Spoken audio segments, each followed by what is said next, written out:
Hello students, good morning. ਤਾਂ ਅੱਜ ਅਸੀਂ ਨੈਕਸਟ ਵੀਡੀਓ ਲੈ ਕੇ ਆਏ ਹਾਂ। ਸਾਡਾ ਜਿਹੜਾ ਟੌਪਿਕ ਸੀਗਾ ਪ੍ਰੀਵੀਅਸ ਟੌਪਿਕ, ਉਸ ਨੂੰ ਅੱਗੇ ਕੰਟੀਨਿਊ ਕਰਦੇ ਬੇਟਾ। ਸਾਡਾ last topic C that is electric lines of force. ਠੀਕ ਹੈ, ਉਸ ਇਲੈਕਟ੍ਰਿਕ ਲਾइन ऑफ फोर्स किस बेटा, it is the path followed by the unit positive charge or it may be straight or curved। okay, ਤੇ ਇਹਦੇ ਅੰਦਰ बेटा ਅਸੀਂ तीन चार प्रॉपर्टीज कर चुके सी। फर्स्ट ਇਹ ਸੀਗੀ कि it starts from positive and end at negative। okay, second, these are continuous but don't form closed loop। third, two electric lines of force never intersect each other। fourth, if we draw a tangent on the electric line of force then it gives the direction of electric field at particular that point। okay, आगे बेटा ਅਸੀਂ continue ਕਰਦੇ ਇਸ ਚੀਜ਼ ਨੂੰ। ਪਹਿਲਾਂ बेटा 5th point ਜਿਹੜਾ ਹੈਗਾ ਉਹਦੀ ਗੱਲ ਕਰਦੇ ਹਾਂ। electric lines of force exert a lateral pressure on account of repulsion between like charges। ਤੇ ਇਹਦਾ ਮਤਲਬ ਇਹ ਆ ਕਿ ਲਾਈਕ ਚਾਰजेस ਕਰਕੇ ਇਲੈਕਟ੍ਰਿਕ ਲਾਈਨ ਆਫ ਫੋਰਸ ਇੱਕ ਦੂਸਰੇ ਦੇ ਕੀ ਐਗਜ਼ਰਟ ਕਰਦੇ ਬੇਟਾ, ਪ੍ਰੈਸ਼ਰ ਐਗਜ਼ਰਟ ਕਰਦੀ। ਠੀਕ ਹੈ, ਕਿਸ ਤਰ੍ਹਾਂ ਦੇਖੋ, ਇਹ ਵੀ ਪੋਜ਼ਿਟਿਵ ਚਾਰਜ ਆ ਤਾਂ ਇਹ ਵੀ ਕੀ ਆ, ਪੋਜ਼ਿਟਿਵ ਚਾਰਜ। ਠੀਕ ਹੈ, ਤਾਂ ਅਗਰ ਅਸੀਂ ਇਲੈਕਟ੍ਰਿਕ ਲਾਈਨ ਆਫ ਫੋਰਸ ਡਰਾ ਕਰਾਂਗੇ ਬੇਟਾ, ਡਰਾ ਕਰਾਂਗੇ। ਠੀਕ ਹੈ, ਤਾਂ ਇਸ ਤਰ੍ਹਾਂ ਡਰਾ ਹੋਣਗੇ। ਤਾਂ ਇਸ ਦੇ ਬੇਟਾ ਇਲੈਕਟ੍ਰਿਕ ਲਾਈਨ ਆਫ ਫੋਰਸ ਇਸ ਤਰ੍ਹਾਂ ਡਰਾ ਹੋਣਗੀਆਂ।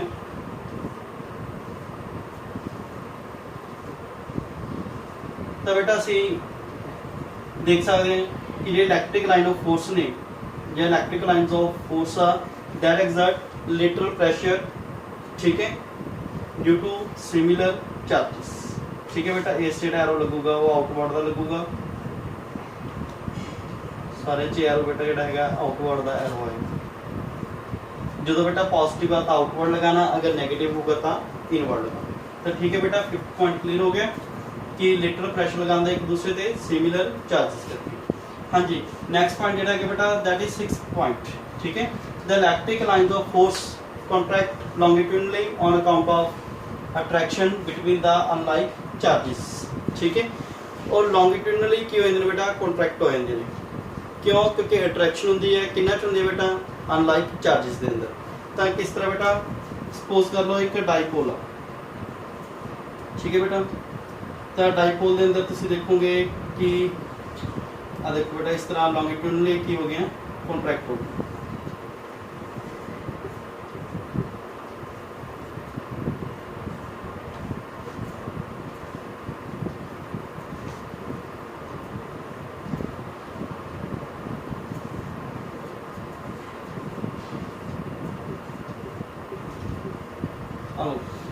ठीक है बेटा, तुम देख सकते हो कि लॉन्गिट्यूडनली की हो रही है ना, कॉन्ट्रैक्ट हो रही है।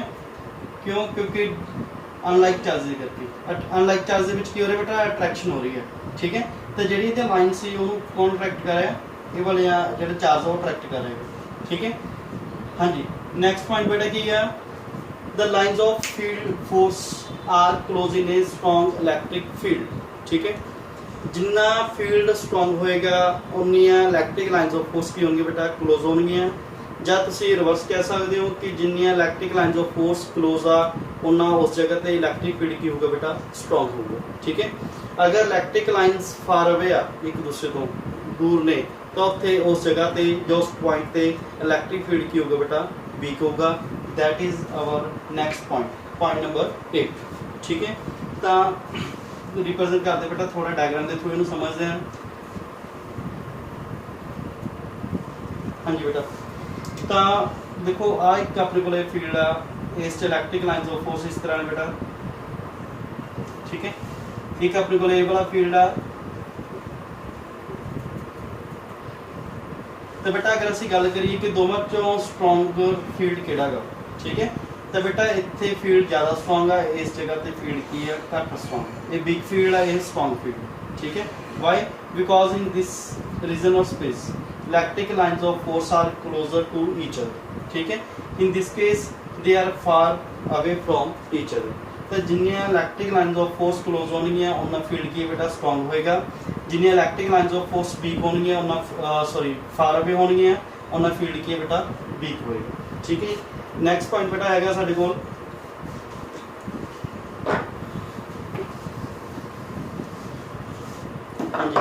नेक्स्ट पॉइंट भी है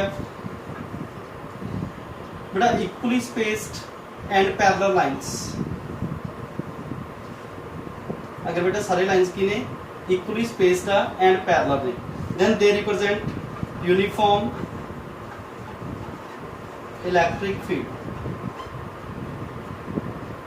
यूनिफॉर्म इलेक्ट्रिक फील्ड। ओके बेटा, if all the electrical lines of force are equally spaced and parallel, then they represent uniform electric field। अगर बेटा उन्हें स्पेसिंग की है अनइक्वल है, ठीक है,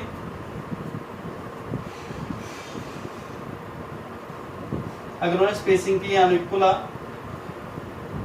लेवल कह लो, ठीक है, then they represent non uniform electric field। okay beta, if the electric line of force are equally spaced and parallel, then they represent uniform electric field। if the spacing is not equal, then they represent non uniform electric field। ठीक है बेटा, one more point, किसी point दे round जिन्नियां ज़्यादा electric lines of force होणगियां उन्ना field बेटा की है स्ट्रॉन्ग होगा। ठीक है, किसी पॉइंट के अराउंड जिन्नियां घट या less number of electric lines of force होणगियां उन्ना जिहड़ा फील्ड है वो की होगा बेटा वीक होगा। ठीक है जी।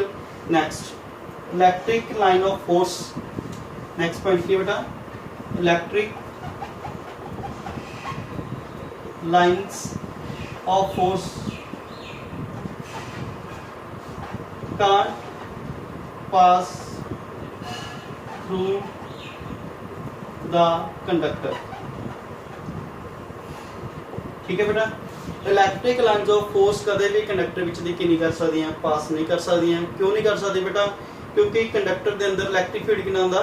जीरो। अगर बेटा इलैक्ट्रिक फील्ड जीरो आ तो उस जगह ते कोई भी इलैक्ट्रिक लाइन ऑफ फोर्स नहीं हो सकती, क्योंकि इलैक्ट्रिक लाइन ऑफ फोर्स उस जगह ते हो जिथे की है field, because they represent electric field. ठीक है बेटा, गल समझ आ गई कि इलैक्ट्रिक लाइन ऑफ फोर्स किस चीज़ को रिप्रेजेंट कर रही है बेटा? Electric field. अगर किसी जगह पे इलैक्ट्रिक फील्ड नहीं है तो उस जगह पे इलैक्ट्रिक लाइन ऑफ फोर्स भी नहीं हो सकती। That's why electric line of force can't pass through the conductor. Why? Because inside the conductor electric field is zero. ठीक है, तो inside the conductor electric field zero क्यों होंदा है बेटा? ਅਸੀਂ ਨੈਕਸਟ ਜਿਹੜੇ ਵੀਡੀਓਜ਼ ਆਣਗੀਆਂ ਉਹਨਾਂ ਦੇ ਅੰਦਰ ਡਿਸਕਸ ਕਰਾਂਗੇ। ਠੀਕ ਹੈ, ਮੈਥਮੈਟੀਕਲ ਪ੍ਰੂਫ ਵੀ ਹੈਗਾ ਬੇਟਾ ਇਹ, ਤੇ ਥਿਓਰੀਟੀਕਲ ਵੀ ਅਸੀਂ ਇਹਨੂੰ ਡਿਸਕਸ ਕਰ ਸਕਦੇ। ਠੀਕ ਹੈ, ਨੈਕਸਟ ਪੁਆਇੰਟ ਹੈਗਾ ਜੀ electric lines of force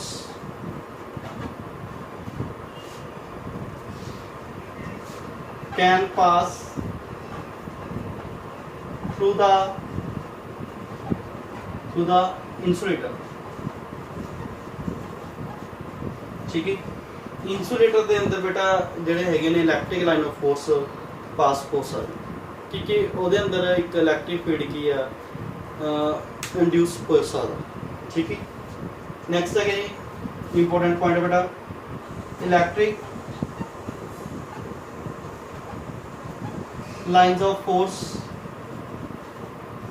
are always normal or perpendicular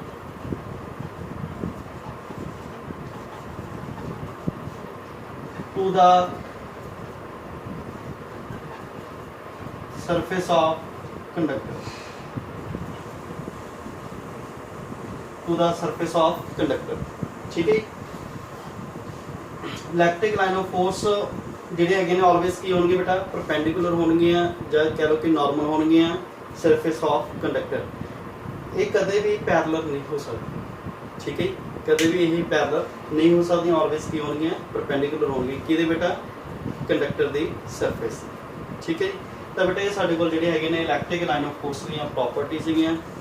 ਠੀਕ ਹੈ ਜੀ, ਤਾਂ ਇਹਨਾਂ ਨੂੰ ਤੁਸੀਂ ਧਿਆਨ ਨਾਲ ਪੜ੍ਹਨਾ ਗਾ। ਨੈਕਸਟ ਅਸੀਂ बेटा ਇਹਨਾਂ ਨੂੰ ਡਰਾ ਕਰਨਾ, ਸਾਨੂੰ ਐਗਜ਼ਾਮ ਦੇ ਅੰਦਰ ਡਰਾ ਕਰਨਾ ਵੀ ਆ ਸਕਦਾ। ਕਿਹੜੀਆਂ?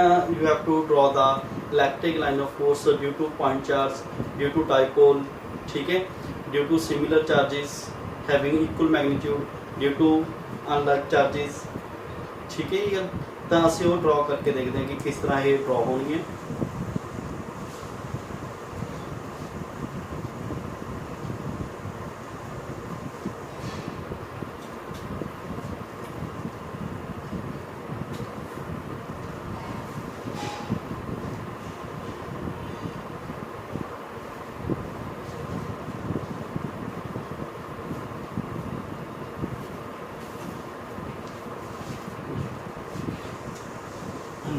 क्वेश्चन दिया draw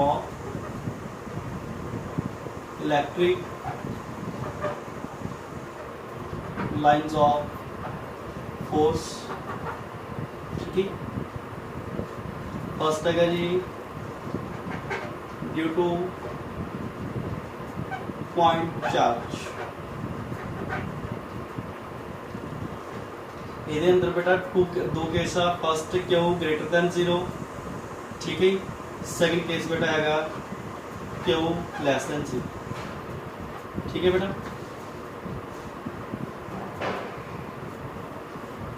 you have to draw the electric line of force due to point charge.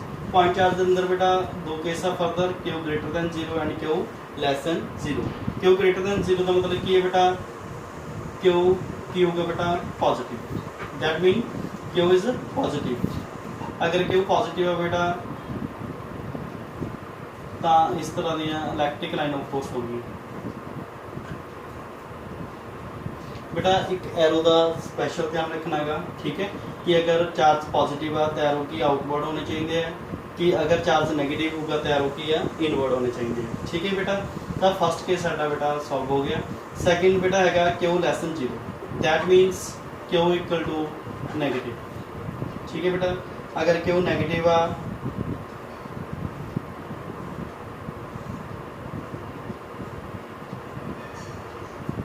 Sorry बेटा एरो जिहड़े हैगे इनवर्ड आएंगे सारे। चलो एरो की है बेटा सारे इनवर्ड आ। तो देख लिया अगर नेगेटिव आ तो इनवर्ड एरो लगाने बेटा, अगर पॉजिटिव आ तो आउटवर्ड लगाने। ठीक है जी बेटा। तो इत्थे बेटा एक कंसैप्चुअल क्वेश्चन होर बनता है। ठीक है। What is the nature of symmetry. की क्वेश्चन बेटा व्हाट इज ऊपर लिख लेना बेटा टॉप पे question. What is nature of symmetry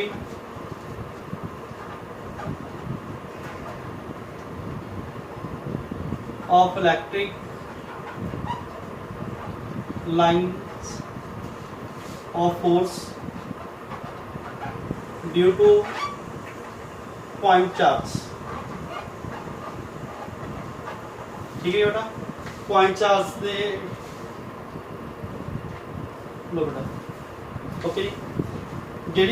symmetry है वो किस तरह की होगी पॉइंट चार्ज करके। तो पॉइंट चार्ज करके बेटा जी सिमेट्री होगी है स्फेरिकल सिमेट्री है। किस तरह सिमेट्री है बेटा स्फेरिकल। तेरा आंसर क्या होगा बेटा स्फेरिकल। अगर तो पूछा जाता what is the nature of symmetry of electric lines of force due to point charge then answer is spherical. Okay बेटा। हाँ जी। सैकेंड बेटा जो केस आ that is due to electric dipole. Due to electric dipole. ठीक है बेटा। Dipole की सी a system of two equal and opposite charges. ठीक है। तो दो जो चार्ज आ इक्वल एंड ऑपोजिट मतलब पॉजिटिव आ की नैगेटिव आ। ये तो बिल्कुल की बना रहे हैं डायपोल बना रहे है ना। तो इतों जी बेटा इलैक्ट्रिक लाइन ऑफ फोर्स होनी अस इस तरह ड्रॉ करा। ठीक है।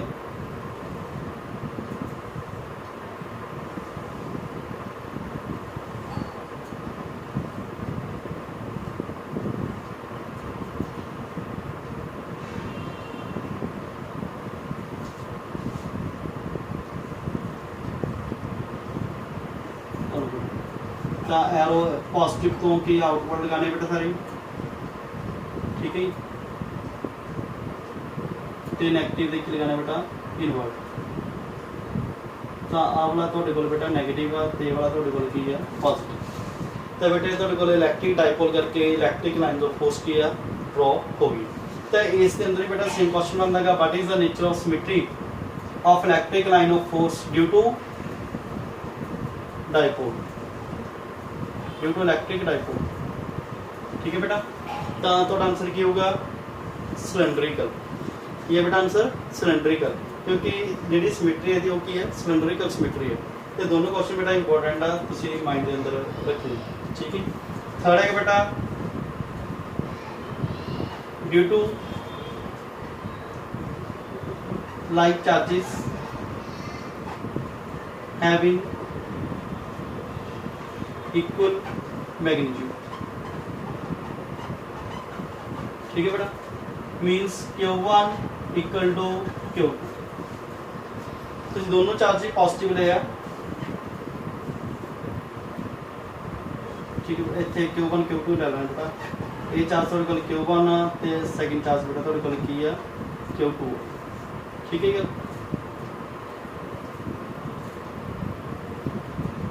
तो बेटा न्यूट्रल पॉइंट आ ਜਿਹੜਾ बेटा न्यूट्रल पॉइंट इतने एन की है न्यूट्रल पॉइंट वो बिल्कुल सेंटर चलाई करोगे बेटा। ठीक है, तो इस तरह की सिमेट्री किस तरह ड्रॉ होनी है।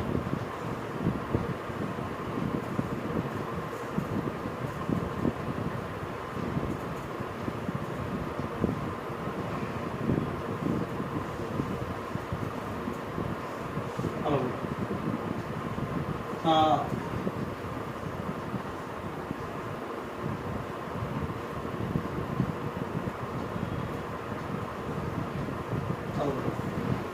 Due to like charges having equal magnitude Q1 equal to Q2। ठीक है बेटा, अगर तुम नैगेटिव लाओगे दोनों तो जोड़े एरो ने ये वाले ये सारे आउटवर्ड वाली जगह की थां के आएंगे इनवर्ड आ जाएंगे। ठीक है बेटा, तो जोड़ा है बिल्कुल सेंटर च आएगा that is a neutral point. ये बेटा अभी पॉइंट जोड़ा है फिफ्थ प्रॉपर्टी के अंदर करके सी ड्यू टू रिपल्शन। ठीक है, they exert lateral pressure on account of repulsion between the similar charges। Okay, तो हम नेक्स्ट केस बेटे ਇਹਦੇ ਅੰਦਰ ਆਂਦਾਗਾ ऊपरी लिख लेंगे।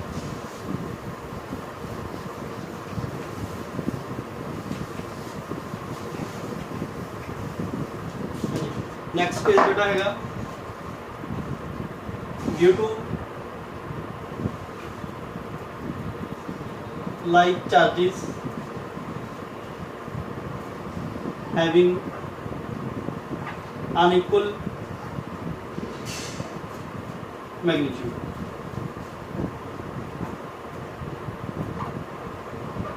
ठीक है, it means Q1 greater than Q2। Case बेटा यही है, बस फर्क ही पे है कि इतने जो मैग्नीट्यूड से दोनों चार्जेस का दैट इज सेम। जिन्नी स्ट्रेंथ Q1 की सी सेम स्ट्रेंथ की है Q2 की सी, बट इस जगह पर की हो गया बेटा जोड़े चार्ज आ दोनों की स्ट्रेंथ की है डिफरेंट आ। जे तुझे सपोज किया Q1 ग्रेटर दैन असी की लिया Q2, you can take Q2 greater than Q1 also. Okay, तो बेटा की डिफरेंस होगा इस नालों, देखो असी Q1 ले लिया, ये बेटा असी की ले लिया Q2 ले लिया। बट डिफरेंस ये है ना कि ਜਿਹੜਾ न्यूट्रल पॉइंट आ, ਜਿਹੜਾ न्यूट्रल पॉइंट बेटा पहला सेंटर ਦੇ ਵਿੱਚ ਸੀਗਾ, ਹੁਣ न्यूट्रल पॉइंट शिफ्ट हो जाऊगा टूवर्ड्स स्मॉलर चार्ज। ठीक है बेटा, जो न्यूट्रल पॉइंट आ वो शिफ्ट हो जाऊ किस साइड शिफ्ट हो जाऊ बेटा जिधर चार्ज की वैल्यू की है स्मॉलर। ठीक है, अगर चार्ज की दोनों चार्ज की वैल्यूज की है सेम आ तो न्यूट्रल पॉइंट सेंटर च आएगा। अगर उन्होंने स्ट्रेंथ जी हैगी है डिफरेंट आ तो जिधर स्ट्रेंथ घट है चार्ज की न्यूट्रल पॉइंट बेटा उधर शिफ्ट हो जाऊगा। बाकी ये डायग्राम ऑलमोस्ट सिमिलर ही है बेटा। ठीक है गल,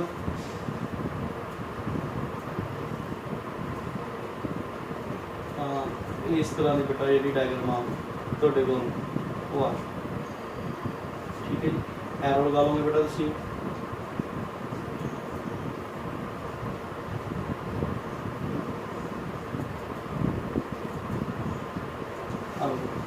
ठीक है गल, तो आ तुहाडे कोल जिहड़ी हैगी आ अनइक्वल चार्ज जिहड़ा हैगा अनइक्वल स्ट्रेंथ वाला केस है कि अगर दो चार्ज आ बट नेचर उन्हां दी सेम आ बट स्ट्रेंथ दोवां दी की हैगी डिफरेंट है। ठीक है, तो बेटा नैक्सट केस कि अगर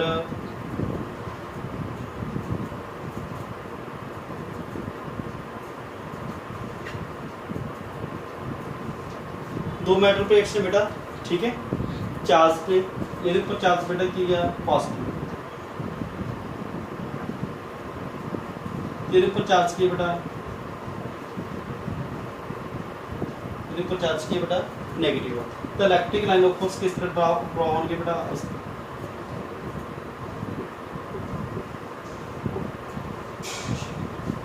ठीक है बेटा, कि अगर दो इनफाइनाइट साइज दियाँ चार्ज प्लेट्स ने, एक के ऊपर चार्ज बेटा पॉजिटिव आ, सैकेंड ऊपर की नेगेटिव आ, then electric line of force इस तरह बेटा की होनी ड्रॉ होनी, ठीक है, पॉजिटिव टू नेगेटिव। 6 केस बेटा एक हो रहेगा साढ़े को, ठीक है, कि एक प्लेट आ ਉਹਦੇ ਉੱਪਰ ਚਾਰਜ किया बेटा पॉजिटिव, ठीक है, इस करके इलेक्ट्रिक लाइन ऑफ फोर्स किस तरह होनी है बेटा,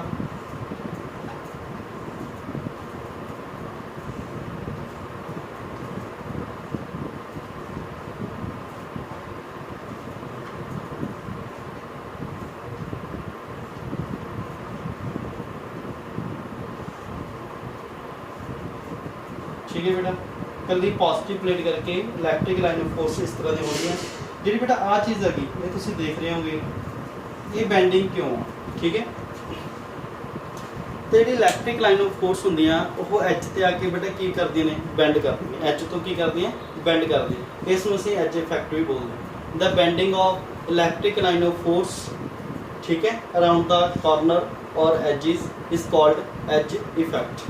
तो एज के उपर ये की होंगे बेटा बैंड होंगे, ठीक है, इसमें एज इफैक्ट भी बोलिया जाता। आ तुहाडे कोल जिहड़े हैगे सिमिलर लाइन सीगे जिस तरह असीं पहला ड्रॉ करके आए, तो बेटा ये सारे केस जिहड़े हैगे आ इलैक्ट्रिक लाइन ऑफ फोर्स दे आ।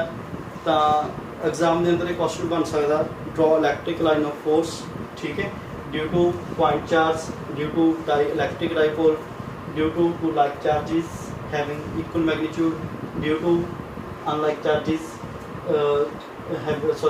like charges having unequal magnitude, ठीक है, two infinitely charged plates, one having positive charge, other having negative charge, and due to positive charged plate। Okay बेटा, तो ਅਸੀਂ ਜਿਹੜਾ ਨੈਕਸਟ ਵੀਡੀਓ ਦੇ ਵਿੱਚ ਕੰਮ ਕਰਨਾ ਬੇਟਾ ਉਹ ਆਪਾਂ ਕਰਾਂਗੇ NCERT ਕੁਐਸਚਨਸ ਜਿਹੜੇ ਇਲੈਕਟ੍ਰਿਕ ਲਾਈਨਸ ਆਫ ਫੋਰਸ ਦੇ ਉੱਪਰ ਬੇਸਡ ਆ, ठीक है, वो NCERT क्वेश्चन ने बेटा 4-5 असं 4-5 जो NCERT क्वेश्चन ने वो असी इसके उपर की करांगे डिस्कस करांगे, ठीक है बेटा। आई होप कि तुहानूं जिहड़ा इलैक्ट्रिक लाइन ऑफ फोर्स आ इहदा कॉन्सैप्ट समझ आ गया होना, तो तुसीं इहनूं बैठ के पढ़। Thank you.